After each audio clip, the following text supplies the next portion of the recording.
Melalui soalan objektif yang ditanyakan dalam soal selidik yang diedarkan, majoriti responden sebanyak 60% setuju bahawa punca pudarnya nilai kesopanan dan budi bahasa adalah kerana ibu bapa kurang bersungguh dalam memupuk nilai-nilai tersebut dalam diri anak-anak.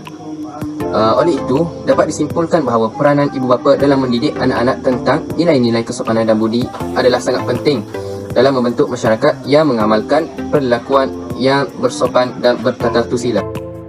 Selain itu juga, hampir kesemua responden bersetuju mengenai pendapat pengaruh rakan sebaya menyebabkan nilai kesopanan dan budi bahasa pudar hari demi hari.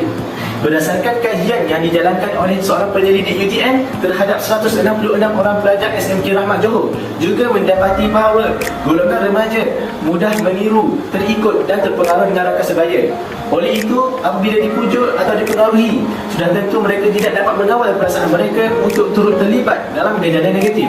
Kesimpulannya, sekiranya rakan sebaya di sekeliling kita merupakan rakan yang baik akhlaknya, pasti kita akan lebih semangat bagi mengamalkan kehidupan yang berteraskan nilai kesopanan dan berbudi bahasa dalam usaha mengekalkan dan melindungi keharmonian negara.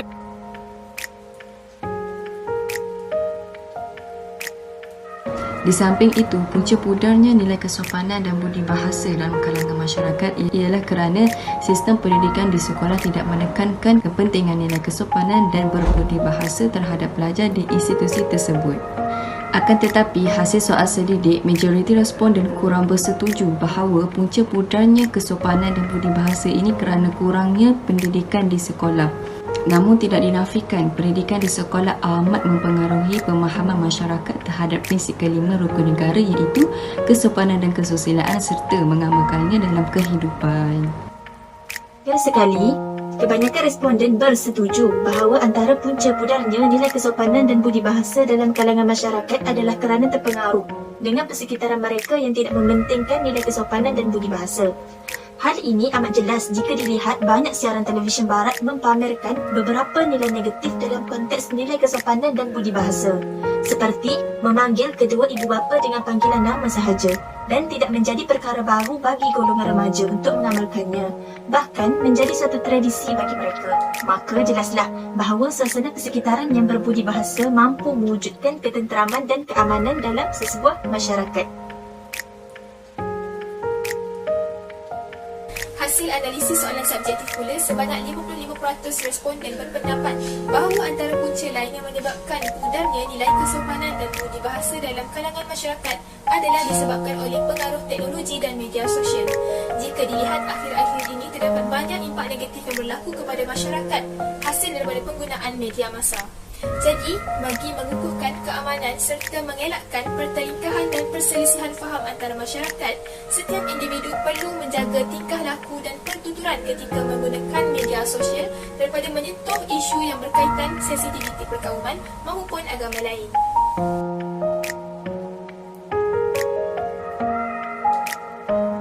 Seterusnya, majoriti responden iaitu sebanyak 75% bersetuju memperbanyakkan aktiviti kemasyarakatan seperti gotong royong sebagai salah satu langkah bagi membentuk masyarakat yang menghormati pelbagai kaum. Oleh itu, dalam usaha membentuk masyarakat yang menjunjung tinggi nilai perpaduan dalam diri, pihak kerajaan perlu merangka aktiviti kemasyarakatan secara berkala bagi mengukuhkan kerjasama dan kesepakatan masyarakat berbilang kaum ini. Hasil analisis soalan subjektif pula, majoriti responden menyatakan bahawa tradisi yang dilakukan oleh masyarakat komuniti mereka bagi mewujudkan sikap hormat menghormati antara satu sama lain adalah dengan kunjung mengunjungi dan bertegur sapa dengan perkataan baik tanpa menyentuh sensitiviti kaum lain. Jelaslah di sini bahawa tradisi-tradisi ini mampu memupuk sifat hormat menghormati dan bertoleransi di antara anggota masyarakat, seterusnya mengelakkan perpaduan antara kaum di negara kita. Selain soal selidik melalui Google Form, kumpulan kami juga menggunakan kaedah temu bual bagi mendapatkan lebih banyak maklumat berkenaan kaji selidik yang dilakukan. Terdapat dua orang informan yang telah berjaya di temu bual.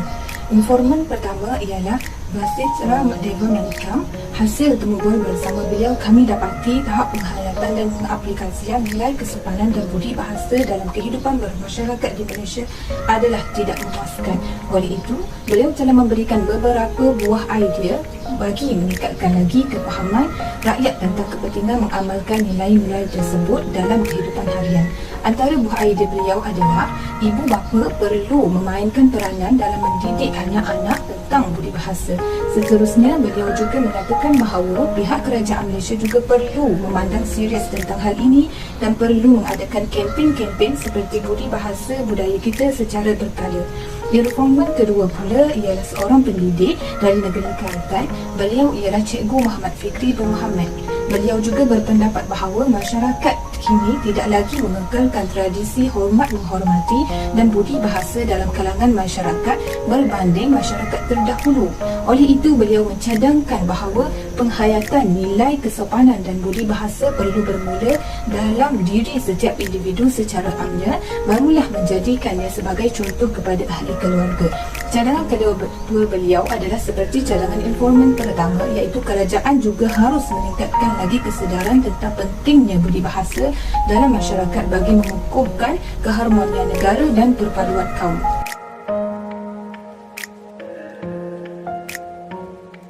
Kesimpulannya, terdapat beberapa punca pudarnya nilai kesopanan dan budi bahasa dalam kalangan masyarakat. Hasil daripada dapatan responden melalui soalan kaji selidik, mereka bersetuju bahawa pengaruh rakan sebaya dan masyarakat persekitaran yang tidak mementingkan nilai kesopanan dan budi bahasa antara punca yang dapat dilihat pada masa kini. Realitinya, masyarakat di Malaysia kebanyakannya tidak memahami konsep rukun negara, apatah lagi mengaplikasikan nilai kesopanan dan budi bahasa dalam kehidupan seharian mereka.